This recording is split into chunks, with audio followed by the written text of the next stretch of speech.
really fun locker room. You know, it really was. It was awesome. I mean, God was just like overjoyed. You know, it was awesome. Singing the school fight song. You know, guys hugging and congratulating each other. You know, it was pretty neat. So I was really, really proud of him. Because when, you know, a lot of people outside of the immediate football family, you know, don't believe in you. It's a sweet feeling that, you know, do what you're capable of doing. You know, those guys care deeply about the school and this program and each other. You know, so it was an awesome locker room. So we beat a really good football team, very well coached, a team that, you know, is playing with confidence and has been running the ball exceptionally well, and quarterback that I think was leading the league in completion percentage and all of those things, and they're going to continue to be a really good football team. So one of our season goals that the seniors put together was, you know, to be undefeated in the factory. You know, and you know, we've lost more games than we've won, but we're 2-0 at home, and that's a great feeling.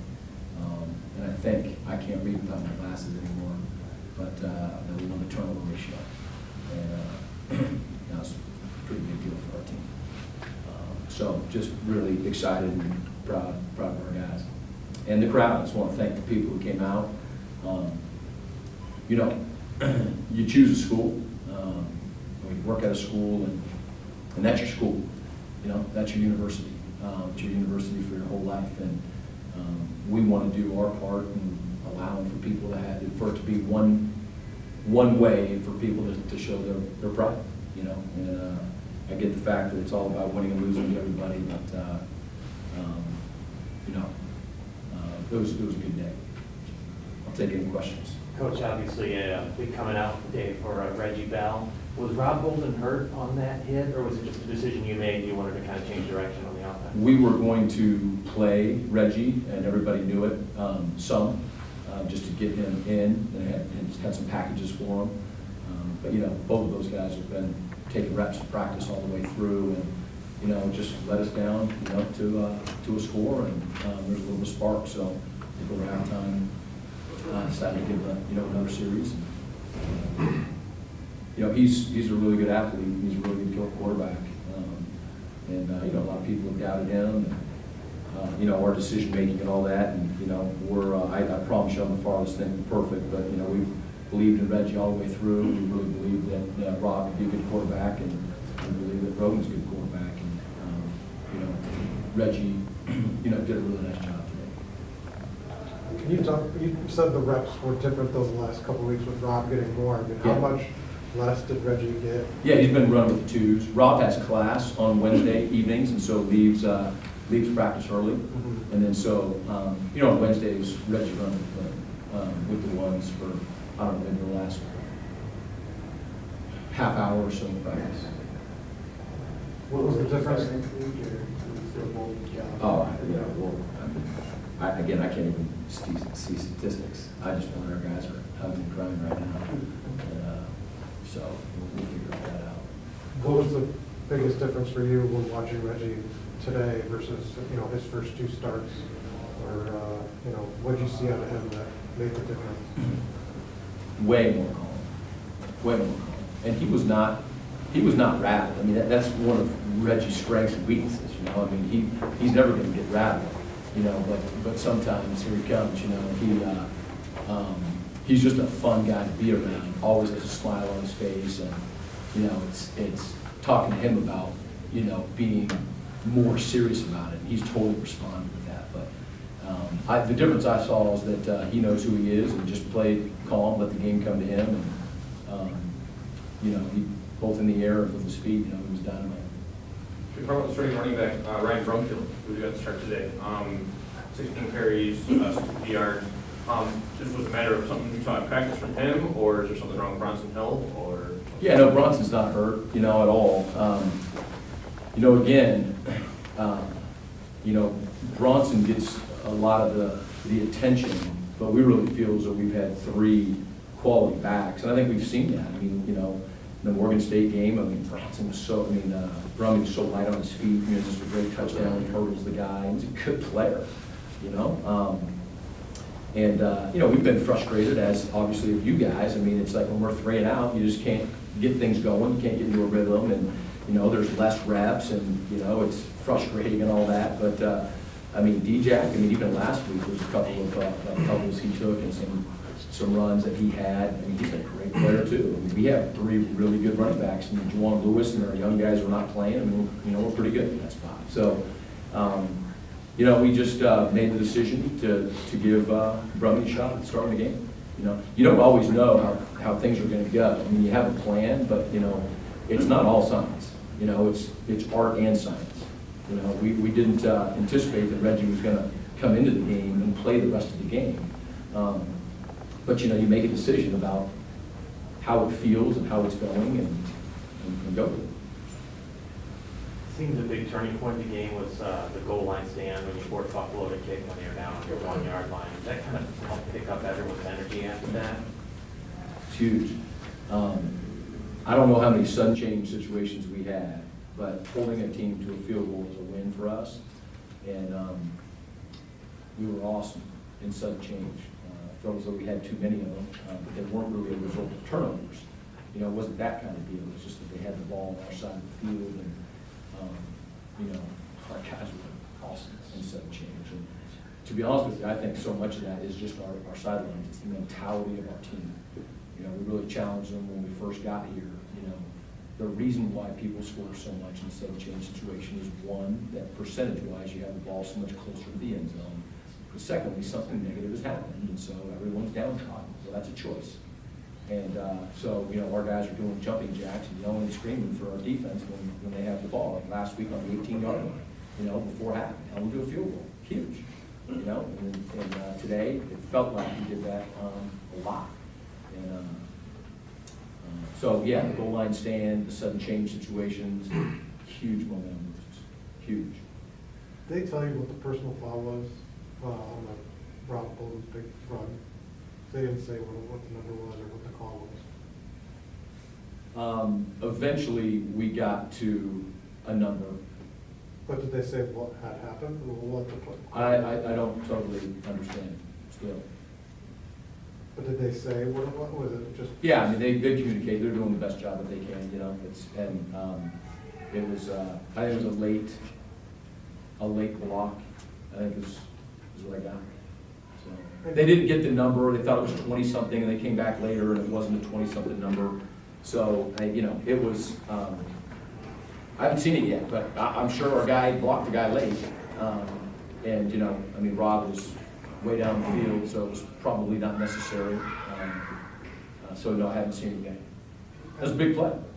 some of the pass interference calls. I mean, did you get us? I mean, some of these balls look uncatchable. I mean, how did you think, you know, pass interference is being called in that second half? Yeah, I mean, you guys probably can see all that a lot better than I can, to be honest with you. You know, every pass interference call against us, you know, doesn't feel good. You know, and you know, if we happen to get one, I'm sure and glad. But no, I thought the officials did a good job of communicating and had command of the game. I felt as though we were really sloppy. We had personal fouls that are just, you know, embarrassing. You know, it's just something that we can't have. So we've got work to get better at, for sure. Coach Dakoda and Anthony Taylor, they're both, you know, really good players in the back, and especially on Buffalo, they shine. What was your guys' game plan to try to limit their success? Well, we think it's, you know, it starts with their offensive line. And, you know, Coach Mack's going to tell you that, you know, it was not a crazy game plan. Game plans are successful when the guys feel comfortable with it and when they can play fast and react. And we knew that we were going to be into a battle. I mean, you know, their back has rushed for over 200 yards, like I said, in the last 2 weeks against good football teams. And, you know, if my eyes are correct, I mean, they still had, you know, their share yards and whatnot. But I felt as though our guys for the most part tackled. There's a couple that we missed, but, you know, I thought we got to the ball quickly. And I don't think that we got shoved around, you know, by the offensive line. You know, and then, you know, there was times where you know, he stood in the pocket and had a lot of time. There's also times where the, you know, the ball was coming out because of the hit to the arm and, you know, had a couple sacks. So, guys didn't give in, didn't give up, and kept the pressure. I think we played with confidence. Our guys wanted to back. Yeah, on that, Pat O'Connor had another great day. Can you talk about his performance today? Yeah, he is, he's just never satisfied, you know. I mean, he's in the locker room and, you know, saying that it was his fault on the last touchdown, which he wasn't even in on, but he was, you know, he was gassed pretty good. And he's just like, man, that's my fault. And I love that about him. I really do, but he is just, he's driven. He wants to be a great player and willing, you know, to do anything that we ask to be a great player. You know, he's fun to coach.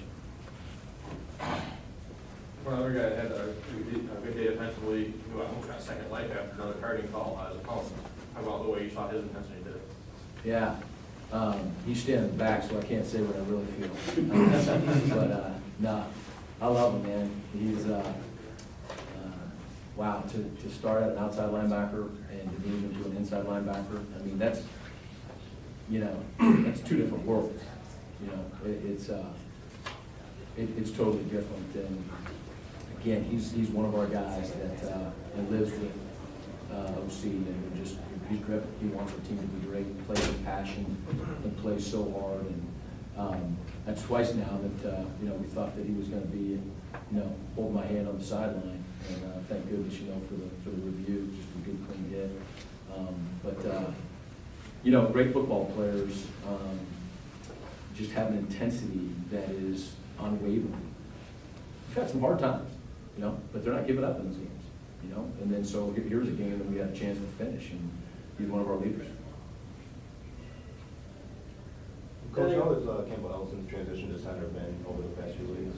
Because I remember I think it was his first start at center in Florida, and then I saw like a few high snaps, and I haven't seen so many bad snaps since then.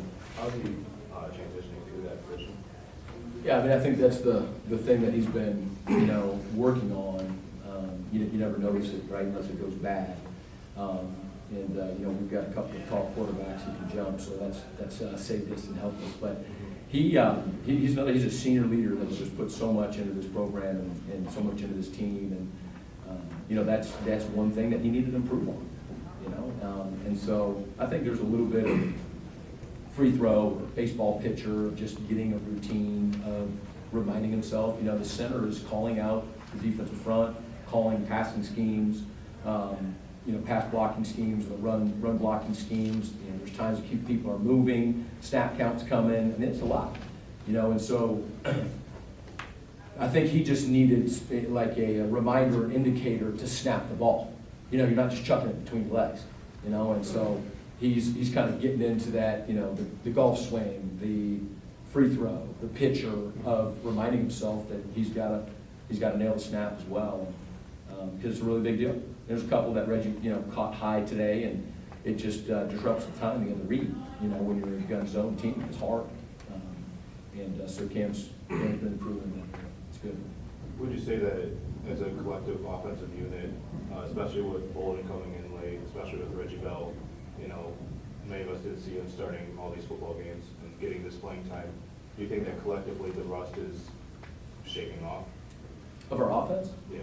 Oh, I wouldn't call it rust. I think it's, you know, we're a different scheme than they've been, and so there's learning that goes with that, and then just confidence, you know. And you know, next week will be a whole other week. I mean, this is not something that we're arrived. You've never arrived. We have to collect ourselves and go do it all again. I mean, the first half, and to be honest with you, I feel as though I'm still in the locker room having a great time. You know, I think what we had 3 points. You know, and we're on the 1 yard line for what, a half an hour, 45 minutes. You know, and it's frustrating. You know, it's like here we go, a 50-yard run, and you know, penalty. It's like wow. You know, I mean, there's a wall that's not easy to go down that we got to keep swinging at. You know, and so you know, the wall goes back up, but when you knocked it down, you know, one time, then you know you can do it, you can do it again, but it's not fixed or anything like that. But we'll have some good confidence. We'll keep going, but I wouldn't call it rust. I mean, we're just, you know, trying to emerge. You know, we know that we're capable, it just hadn't happened yet. You know, today, you know, in a half, it's happened. I'm sure it was fun. What was said at halftime? Because there really was a dramatic swing when you guys came out the second half. Was it kind of just all business in there, taking new strategy, or was there something you said, you challenged the team that made it come out quite so well? No. Definitely not any kind of speech, you know. There's, I think, you know, staying positive and not seeing results and being frustrated, it gets old. It's hard, you know, and it's tough to stay positive when things aren't going the way that you want to. And our guys are making themselves stay positive, get adjustments, and to stick with it, you know, and you know, that's really what it was. I mean, definitely, there's no, you know, there's no speech. I mean, these guys, it's intrinsic. Again, they believe in themselves, they believe in each other, and it just hasn't been happening, you know. But they have been continuing to believe and to stick with it. How awesome is that? He's the third player in EMU history to have 2 touchdown runs of 50-plus yards. He's the first player in school history with a pair of 70-plus yard touchdown runs. With that, turn over to the student athletes for questions. Going off like you did today, is that something you maybe planned on doing, or something in your head, you know, when you woke up this morning, that you're gonna come out and have 3 touchdowns, or talk about it? I mean, I wouldn't really say, you know, I planned on, you know, doing all them things, but I did, you know, if I got my chance, you know, I did plan on executing, you know, just executing these touchdowns. You know, I didn't plan on it being, you know, me doing this, doing that, but, you know, I really didn't plan on it, but I have to give credit to my, you know, my line and my receivers, because if it wasn't for them, I wouldn't have had the day that I had today. Seems like the game kind of slowed down for you a bit today, as opposed to when we saw you a whole bunch the very first game of the year. Did it feel like that to you as Yeah, well? yeah, a lot. The game really slowed down for me, and that has a lot to do with my coaches, you know, explaining a lot to me, you know, in practice, telling me what I need to do, and different reads and different, you know, checks and stuff like that. They really slowed the game down for me, so that really was helpful. Talk to you about, you know, a couple plays. I noticed, you know, passes were kind of just this close, you know, from big gains, or a touchdown to Tyler Allen, or a you know, big pass in the middle of the field. You know, talk about how you adjusted off it.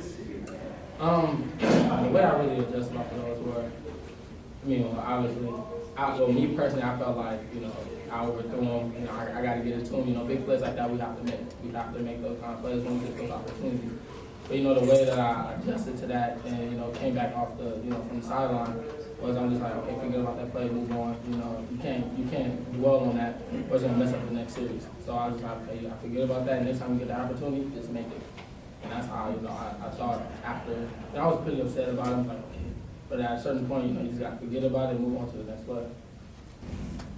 Those long runs, do you have a second gear that you kind of kick into? I mean, do you have a sense that you got to speed up when you hit the secondary? I mean, what do you on a 70-yard run?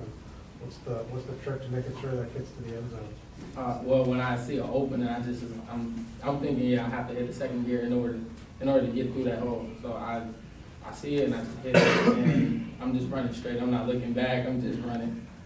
Did you get a sense that anybody was close to you on either of those? I have no idea. I have no idea. Anthony, I want to go to that big goal line stand you guys had in the first half. You made a big tackle on second down, and then Pat O'Connor comes and makes a big sack on third down. How much are you guys feeding off each other, kind of elevating each other's play? Well, whenever either one of him or I makes a play, I mean, we've been roommates ever since freshman year, so like, you see your buddy do something great, you're like, all right, well, I got to do something better. You know what I mean? So that's kind of how we like feed off of each other, at least from my aspect. whenever he makes a play or eBay, Hunter makes a play, I'm like, well, I mean, I'm not going to go back to the house without my play. So that's how we feed off of each other. Because we always talk about it when we go back home. Bragging rights, I guess. Talk about the mindset, what you had after that flag. Once they came back and reviewed it and said, okay, it wasn't targeting. Did that kind of like light a fire under you again to kind of have that spark? Honestly, no, because I like from last week. Last week I really thought I was gone, so I was like really upset. But bringing to this week, I honestly think it was the same play. I knew it wasn't targeting, so I knew I was coming back in the game. So I just made a little joke out of it on the field, like, "Y'all, sorry boys, like got to step out the office for a play." And I just come back in, and so everybody's laughing, just like took the heat off of it, kind of. And once they reviewed it, I just came right back in. Your coach said earlier that you made a transition from outside to inside linebacker. How difficult and how easy has that been for you so far? The most difficult thing has been the pass drops. Three dropper, two dropper. I think that has been the most difficult part, just transitioning my eyes from run to pass to getting my drops. That's been the hardest part. And what's been the smoothest transition for you? I love reading like the guards, and it just comes more natural to me, I think. Like reading the guards to the back, and it's just the flow of the game for me inside is a lot easier. Reggie, that touchdown pass you had to David Gibson in the corner there, was that the timing play you guys had worked on together, or was that just, you just felt like you had him on that play? Well, in practice we work on, phase a lot, going against the corners, we work on phase a lot. But again, I think it's that connection that, that us, like all the quarterbacks have with the receivers, just repping that over and over in practice and, practicing, the fade concept, and if we have it, take it, I think that was like a connection in a way, and we knew, okay, when we see this, we're going to go to a phase, so I think, yeah, it was a connection. Did you get a sense at all that you rattled their defense a little bit with that big first round coming out of halftime? A little bit, maybe a little bit, yeah, because they started changing up their defensive scheme and trying to contain me. And then once that happened, then, the run started opening up for Ryan Brumfield and everything. So they were getting kind of rattled and frustrated and looking at their sideline, like, what do we do? So once I got that sense, I was like, we got them. And so we just had to keep on pushing, just keep our foot on the throat. Yeah, off that, I remember back at Oregon State, you guys were up big at halftime, and I think your coach said that, once you got into the locker room, you felt like you had this in the bag. But like you just said, you got to stomp on the throat. Has that been a learning experience for you then? Yeah, that's been a huge learning experience for me. For example, when we were up, I'm just like, okay, we can't have a repeat of Morty Sage. So I just kept preaching to the guys on the sideline, keep your foot on the throat, keep your foot on the throat, and just keep on pushing. Guys, was spreading it down the sideline, and then that's why like our whole sideline was getting rallied up. And I think that's what kind of helped us too, people on the sideline, rallying us up, on the sideline cheering for us. So, yeah, I think that was a big learning experience for me from the first game.